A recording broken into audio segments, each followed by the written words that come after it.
हमारे साथ हैं भारतीय जनता पार्टी के विधायक भूपेश चौबे, जो इन दिनों उत्तर प्रदेश सरकार के बजट सत्र में हिस्सा लेने आए हुए हैं और सदन में अपनी पूरी भागीदारी दर्ज करा रहे हैं।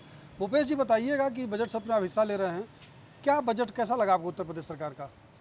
देखिए, यह बजट इस बार का एक विकसित उत्तर प्रदेश का बजट है। विकसित युवा फॉर उत्तर प्रदेश, विकसित महिला फॉर उत्तर प्रदेश, विकसित किसान फॉर उत्तर प्रदेश, विकसित व्यापारी फॉर उत्तर प्रदेश। वह उत्तर प्रदेश जो भारत का ग्रोथ इंजन है, 2047 में देश के प्रधानमंत्री नरेंद्र मोदी जी का जो लक्ष्य है विकसित भारत का, उस दिशा में इस बार का बजट यह एक न्यूज़ के पत्थर के रूप में साबित होगा। इस बार का बजट हर वर्ग के विकास का बजट है। अच्छा, आप भारतीय जनता पार्टी में इससे पहले जिलाध्यक्ष रहे, फिर 2 बार से आप विधायक हैं, आपको संगठन में भी काम करने का अनुभव है, फिर आप अब विधायक भी हैं। दोनों की भूमिका में क्या अंतर महसूस करते हैं? देखिए, भारतीय जनता पार्टी का जो कार्य है वो सेवा ही संगठन है। और जहाँ से मैं निकल कर के आया, पहले भारतीय जनता पार्टी का जिलाध्यक्ष भी रहा, युवा मोर्चा का क्षेत्रीय अध्यक्ष, प्रदेश उपाध्यक्ष रहा। उसके पूर्व एबीवीपी में लंबे समय तक मुझे कार्य करने का अवसर मिला है। तो कहीं न कहीं जो समाज के प्रति संवेदनशीलता के साथ सेवा कार्य करने की प्रेरणा उन संगठनों से मिली। वह भारतीय जनता पार्टी में कार्य करने का जो अवसर मिला, तो वह नीचे तक जो अंत्योदय का लक्ष्य दीनदयाल उपाध्याय जी ने रखा, श्याम प्रसाद मुखर्जी जी का जो एक अखंड भारत, एक देश, एक निशान, एक विधान, एक प्रधान का जो यह संदेश था, वह हम सबको बहुत प्रेरणा देता है और सबको एक भारत श्रेष्ठ भारत की कल्पना को काम करते हुए देख रहा हूँ। ये मुझे गर्व है कि भारतीय जनता पार्टी का कार्यकर्ता हूँ। आप अखिल भारतीय विद्यार्थी परिषद में संगठन मंत्री रहे, विभिन्न जिलों में आपने काम किया, विभाग संगठन मंत्री के रूप में रहे। एक बार आप लोगों ने धारा 370 को ख़त्म करने के लिए कश्मीर मार्च किया था, मुझे याद है कि आप उस यात्रा में कश्मीर तक गए थे।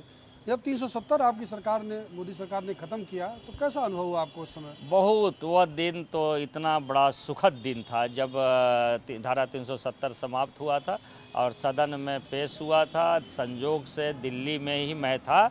वह जो खुशी का अनुभूति आज भी देखिए रोंगटे खड़े हो जा रहे हैं, क्योंकि जब हम लोग धारा 370 के दौरान जम्मू कश्मीर में गए थे और 2011 में तिरंगा यात्रा को लेकर अनुराग ठाकुर के नेतृत्व में, उत्तर प्रदेश के प्रदेश अध्यक्ष अपने हरीश द्विवेदी जी के नेतृत्व में हम लोग कूच किए थे, तो जम्मू कश्मीर के अंदर तिरंगा लेना मतलब इतना बड़ा अपराध था। वहाँ की पुलिस जूतों से मारा करती थी। हम लोग 26 जनवरी को तिरंगा लेकर भारत माता की जय लगाते थे, तो वहाँ के पुलिस का बूट हम लोग के शरीर को रौंद रहा था। कितने हजारों लोगों की गिरफ्तारियाँ हुई थी। और लेकिन आज जब वह धारा 370 समाप्त हुआ है और आज जब कश्मीर जाता है, तो ये लगता है कि अपने भारत का ये अखंड हिस्सा जो आज धारा 370 इसको एक खून चूसता था, उसको मोदी जी ने समाप्त किया। इसके लिए मैं देश के प्रधानमंत्री नरेंद्र मोदी जी को, गृह मंत्री अमित शाह जी को बहुत बहुत धन्यवाद दूंगा, बधाई दूंगा कि देश के जन जन के भावनाओं का आपने सम्मान किया। अच्छा, अखिल भारतीय विद्यार्थी परिषद से बहुत सारे लोग निकल के भारतीय जनता पार्टी में आते हैं, कई संगठन मंत्री भूमिका में आते हैं, कई विधायक बनते हैं, सांसद बनते हैं। रिश्ता क्या है विद्यार्थी परिषद का भारतीय जनता पार्टी से? देखिए, भारतीय जनता पार्टी एक राजनीतिक दल है जो स्वतंत्र रूप से काम करती है। विद्यार्थी परिषद राष्ट्रीय स्वयंसेवक संघ का एक आनुषंगिक संगठन है और वो राष्ट्रवादी विचारधारा को लेकर के छात्रों के बीच में काम करता है। तो कहीं न कहीं जब विद्यार्थी जो राष्ट्रवाद की भूमिका में काम करते हुए वो अन्य क्षेत्र में जाते हैं, कहीं नौकरी में, कहीं सेवा क्षेत्र में, कहीं राजनीतिक दल में और अन्य काम में, तो जहाँ भी जाते हैं तो राष्ट्रवाद उनके साथ जुड़ा रहता है। तो जो सामाजिक क्षेत्र में काम करना चाहते हैं, तो अगर राजनीतिक दल में, तो राष्ट्रवाद की भूमिका में भारतीय जनता पार्टी ही है। इसलिए भारतीय जनता पार्टी में काम करने में हम लोगों को सुविधा होती है, गर्व महसूस होता है, क्योंकि जिस बात को लेकर विद्यार्थी जीवन में हम लोगों ने नारा लगाए, जिन विचारों को जिए, वह राजनीतिक क्षेत्र में भारतीय जनता पार्टी करती है। क्या भारतीय जनता पार्टी में हमें कह सकते हैं कि विद्यार्थी परिषद के लोगों का वर्चस्व है? देखिए, वर्चस्व कार्य के रूप का है। भारतीय जनता पार्टी में जो कार्य करेगा, जो विचारों के साथ जो कार्य दिया जाएगा, उसको समय से पूर्ण योजना के अनुसार पूर्ण करेगा, तो उसका वर्चस्व है, कार्यकर्ता का वर्चस्व है, किसी व्यक्ति का और किसी उसका वर्चस्व नहीं है। यहाँ काम करने वालों का वर्चस्व है। आप रॉबर्ट्सगंज से आते हैं, आपका विधानसभा क्षेत्र सोनभद्र में आता है। कभी ये जिला पिछड़े जिले में गिनाया जाता था, क्या योगी सरकार के आने के बाद कोई बदलाव है? आपके जिले को कुछ विशेष महत्व मिला हो, कोई विकास का काम हुआ हो, ऐसा कुछ?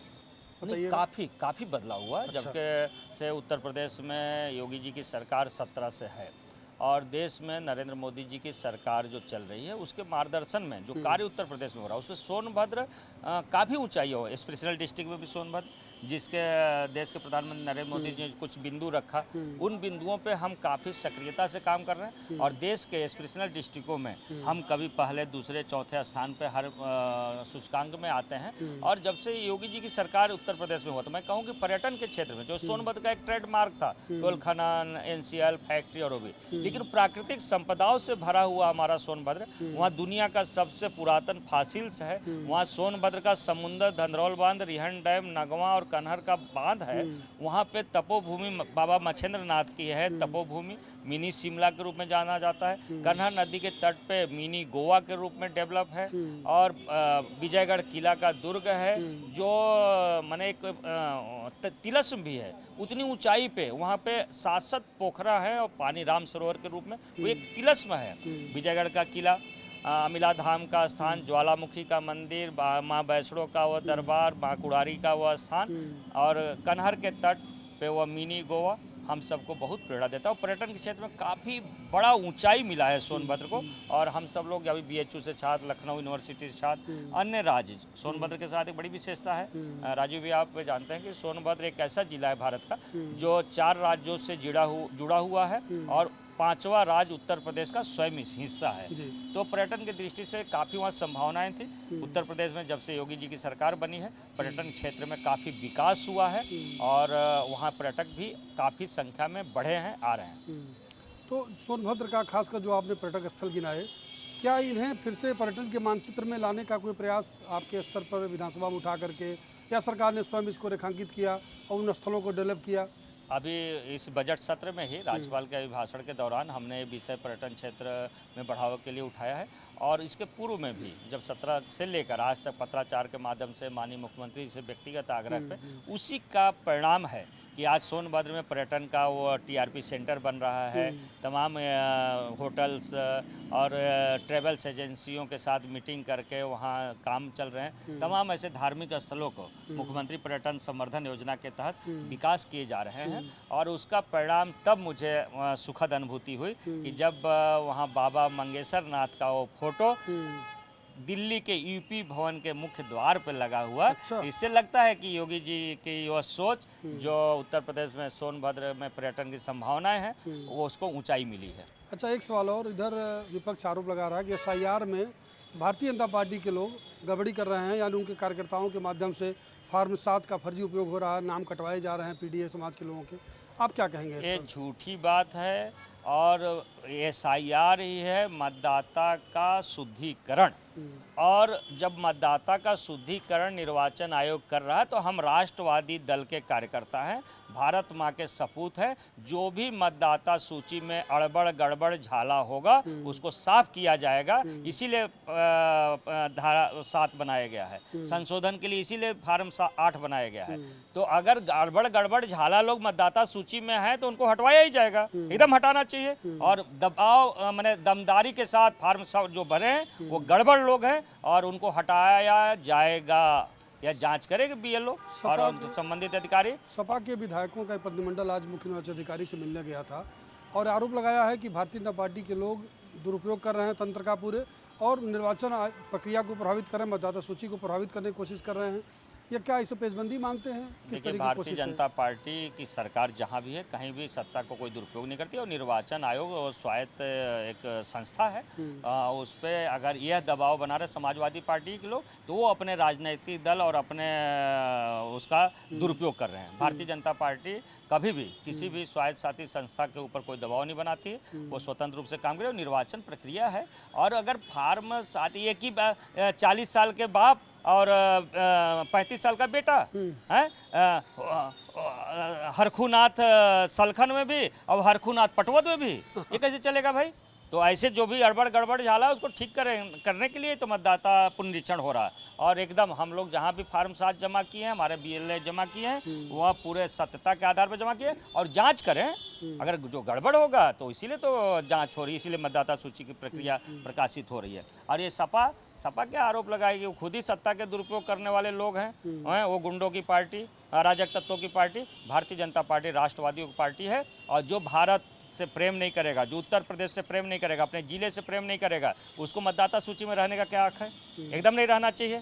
एक आखिरी सवाल आपसे, समाजवादी पार्टी का जो PDA का नारा है, क्या भाजपा इससे बेचैन है? भारतीय जनता पार्टी सर्व समाज की पार्टी है, किसी नारा से भारतीय जनता पार्टी कभी बेचैन नहीं होती। अब भारतीय जनता पार्टी का नारा है राष्ट्रवाद का, भारतीय जनता पार्टी का नारा भारत माता की जय का। भारत माता के अंतर्गत सब लोग आते हैं, और भाजपा ही एक दल है जिसमें हर समाज के लोग हैं, सबका साथ, सबका विकास और सबके विश्वास के साथ, और कोई नहीं होगा आहत, सबको मिलेगी राहत। यह मंत्र और यह तंत्र है चरैवेति का, उस आधार पर हम चलते हैं। और कहीं EDA PDA कुछ नहीं है, वो सबका सम्मान, सबका साथ भारतीय जनता पार्टी के साथ है। आप सुन रहे थे भारतीय जनता पार्टी के विधायक भूपेश चौबे को, जिन्होंने विभिन्न सवालों का जवाब बहुत बेबाकी से दिया और अपनी पार्टी की नीतियों को आगे रखते हुए सरकार के बजट की सराहना की और कहा कि यही सरकार तीसरी बार फिर सरकार अपना सत्ता में आएगी, और PDA जो सपा का नारा है उसका कोई अर्थ चुनाव में नहीं दिखाई देगा। हमें दीजिए इजाज़त। वीडियो जर्नलिस्ट सुंदरम केसरी के साथ राजीव ओझा, लाइव टाइम्स, लखनऊ।